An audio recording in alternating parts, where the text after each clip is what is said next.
আঘোণৰ লেচেৰি বুটলি।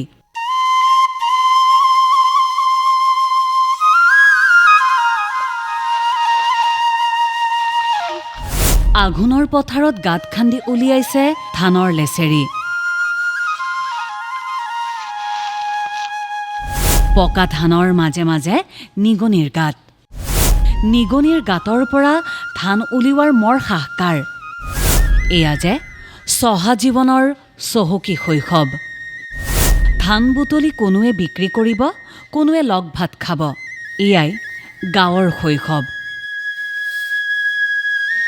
কেইটামান দৃশ্য চাওক।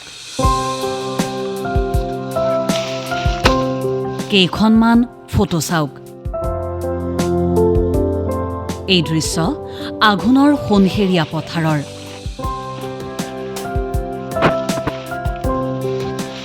কোনো কোনো ঠাইত ধান কাটি আজৰি পথাৰ, কোনো কোনো ঠাইত কেৱল নৰা। কিন্তু সেই নৰাৰ মাজতেই চহা শিশুৰ জীৱনৰ আটাইতকৈ ধুনীয়া সময়।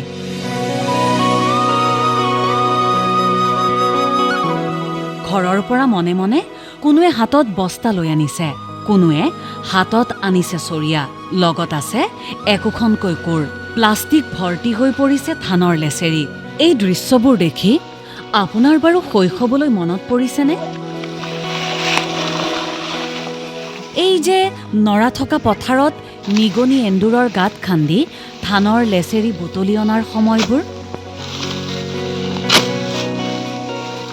সময় সলনি হ'লেও, কৃত্ৰিমতাই আৱৰি ধৰিলেও, পথাৰ থকালৈকে, ভঁৰাল থকালৈকে এই চহকী সোণোৱালী শৈশৱ সদায়েই থাকিব। আৰু তাৰেই এতিয়া ভৰি পৰিছে আঘোণৰ পথাৰ।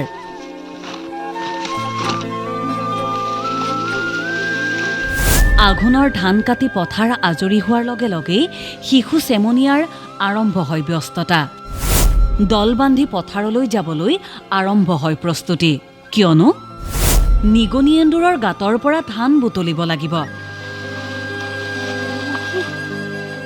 দল বান্ধি পথাৰলৈ যোৱাৰ লগে লগে এজনৰ কাষত এন্দুৰ নিগনিৰ বাট বিচৰাৰ দায়িত্ব।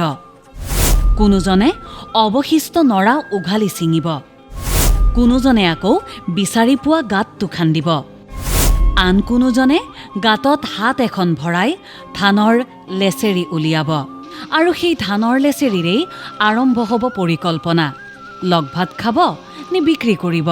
এয়াই চহা জীৱনৰ চেমনীয়াৰ জীৱন, শৈশৱৰ সময়। এয়াই আঘোণ, এয়াই পথাৰ চহকী অসম।